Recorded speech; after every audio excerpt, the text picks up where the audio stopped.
Greetings, my beautiful lovelies. It's Emmy. How are you? It's great to see you and welcome back. Today we are going to be testing out a cookie recipe, and it's called the $250 Neiman Marcus cookie recipe. Now, immediately I was intrigued by the name because $250 Neiman Marcus. When I think of Neiman Marcus, I think luxury department stores. And back in the day, department stores often had a cafe or a restaurant where you could dine in while you were shopping, have lunch, brunch, meet up with friends. And so a lot of these department store recipes were pretty popular for that, including this cookie recipe. Now, this cookie recipe has a great story.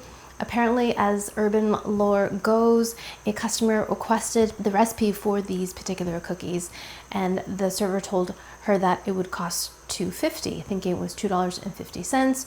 When she looked at her receipt later, she was charged $250. And in retaliation, she wrote down the recipe and proceeded to give it away via chain letter. So a chain letter, of course, was a precursor to email. It was a way to distribute information. You would write a letter, you would write multiple copies and distribute them with the idea that the other people would also do the same. So this was a bit of retaliation, giving out the famous secret Neiman Marcus recipe to as many people as possible because the customer paid $250 for it. Now, Neiman Marcus has publicly debunked the story, saying they've never sold their recipes before, but it does make for a great story, doesn't it? Now, I'm here, like I'm always here, to test out a recipe to see, first of all, how it tastes and if it lives up to the hype. So today we're going to be making the $250 Neiman Marcus cookie. So let's go ahead and get started. Now, another reason why I wanted to test out this recipe is that it is huge. It makes 12 dozen cookies. Now, you could scale up any recipe, but normally a recipe makes 2-3 dozen cookies, but I found it very interesting that the scale of this recipe is 12 dozen. And of course you can have it, and I would imagine and probably recommend that you do so unless you need 12 dozen cookies. But I just want to make a lot of cookies, and of course I want to see what they taste like. When I typically make a batch of cookies, I will use an electric hand mixer just because I find it more convenient. But this recipe, just simply because it's so big, I'm going to implement my stand mixer. But like always, you do not need one. You could do it in a very large bowl. So the first thing we need to do is cream our butter. 1 pound of butter. That is 4 sticks, 2 cups. This is a lot of butter, but again, this is going to make a lot of cookies. Place this in my stand mixer, and I'm going to cream the butter first, and then I'm going to add my sugars. I've got both white sugar and brown sugar. And I've already weighed these, but they're about 2 cups each. Down below, I will include a link to the recipe that I am adapting. I'm going to cream this alone for just a couple minutes.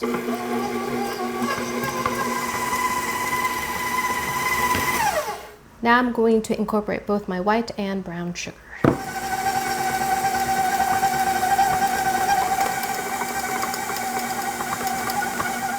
Now, after a good amount of mixing, our mixture is light and creamy and fluffy. Now we are going to add our eggs. Can you see me? 4 eggs. And I'm going to mix after each addition.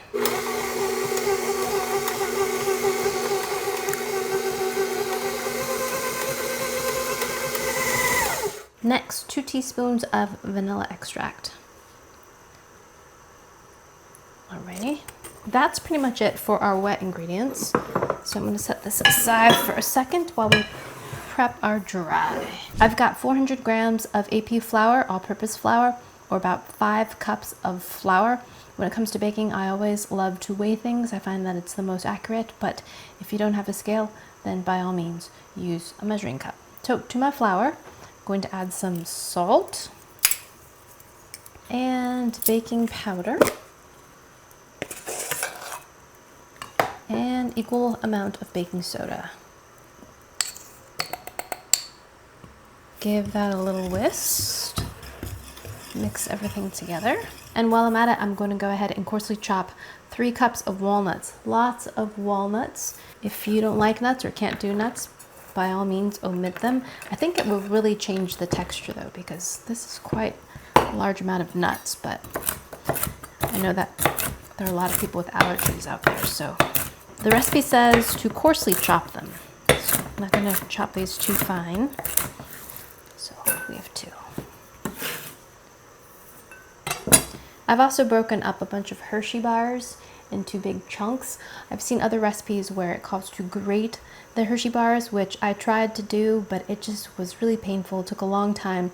And since I found a recipe that says to just break them up into big pieces, I said that's perfect for me. So we've got milk chocolate Hershey bar, which for me tend to be very, very sweet. Not my favorite milk chocolate, but we're pairing that with a bunch of bittersweet chocolate. So I think in this situation, it's going to work nicely because bittersweet is going to be a more bitter form of chocolate.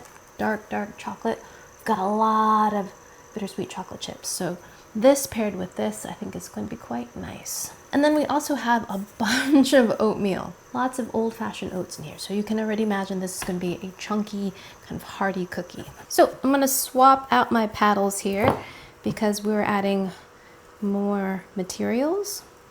So I feel like it might be a little bit much for the silicone fins. Now we're adding the dry to the wet.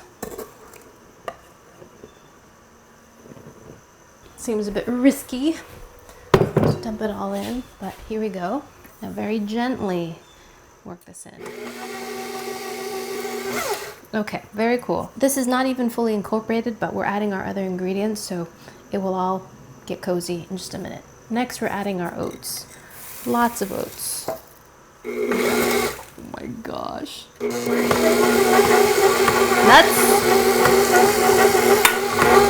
More nuts.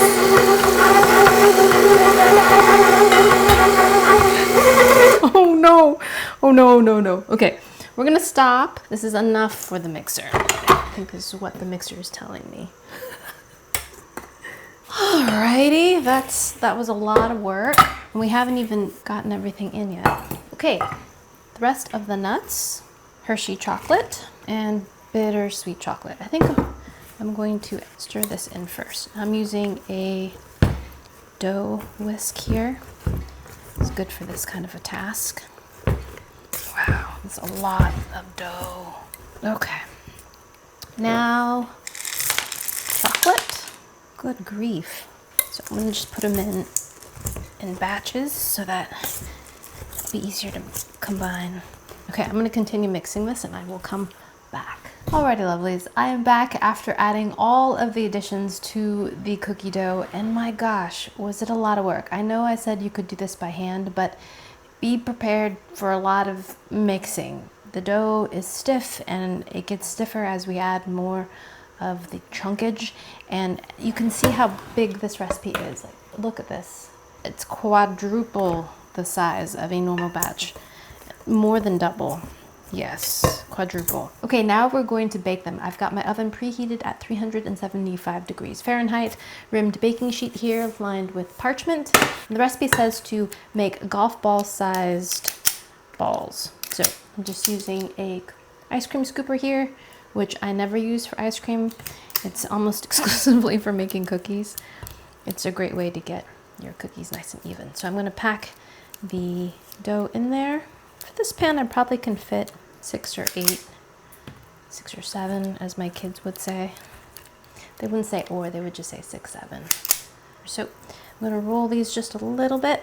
Very cute. Now into the oven, and we're going to bake these for 8 to 10 minutes or until they're golden on top, but still soft in the middle. And then we're going to let them cool a bit before we place them onto a rack, and then we're going to eat them warm, because that's how cookies, in my opinion, should be eaten, warm. Alrighty lovelies, see you in a little bit.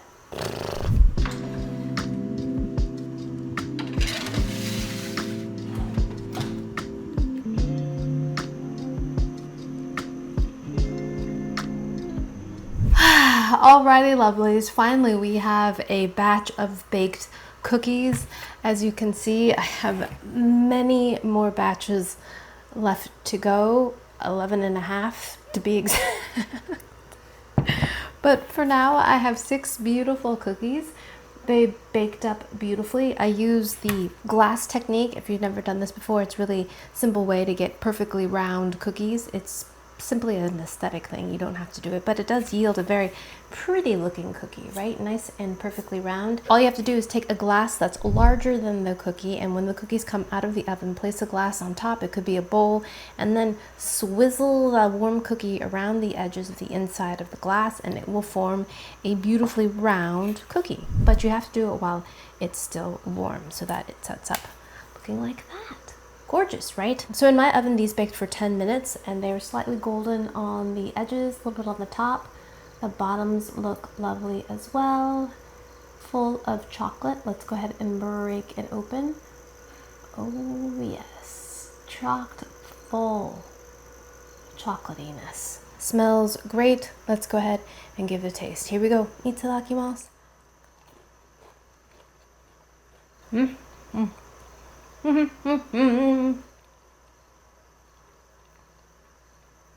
Chocolate chip cookies are my favorite cookie, and chocolate chip oatmeal cookies are fantastic. These have a light crispness on the edge.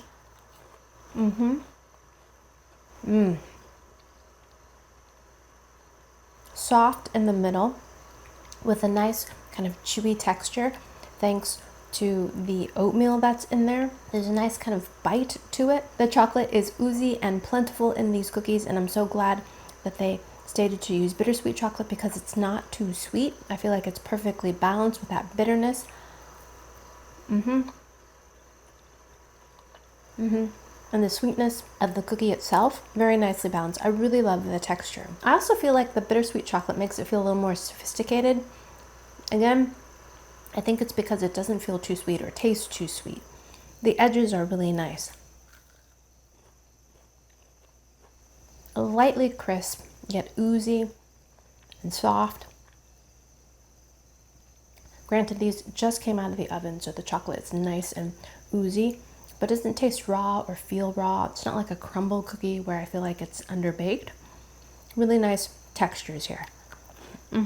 Oh, I almost forgot to mention that when Neiman Marcus heard about this recipe going around, they published their own official Neiman Marcus cookie recipe, and that contains instant espresso powder, which I feel like would really change this cookie. It wouldn't be just a chocolate chip cookie, you know what I mean, with the addition of that coffee flavor.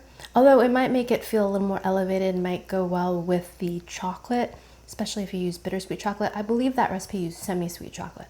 At any rate, I think bittersweet is the perfect choice for this. It does make it feel a little more sophisticated, a little bit more dark chocolatey, but in the end, it's an oatmeal chocolate chip cookie.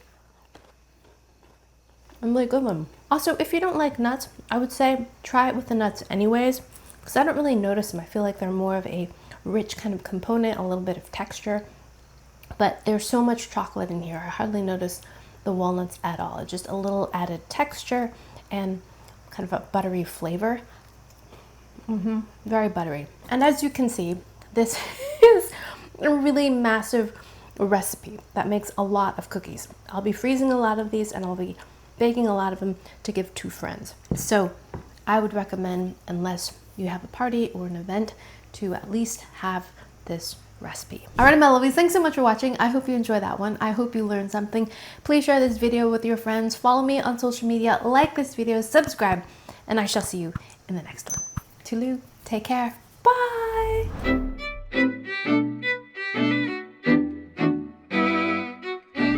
All right, immediately going to take these to the children who have just come home from practice. What a way to come home, right?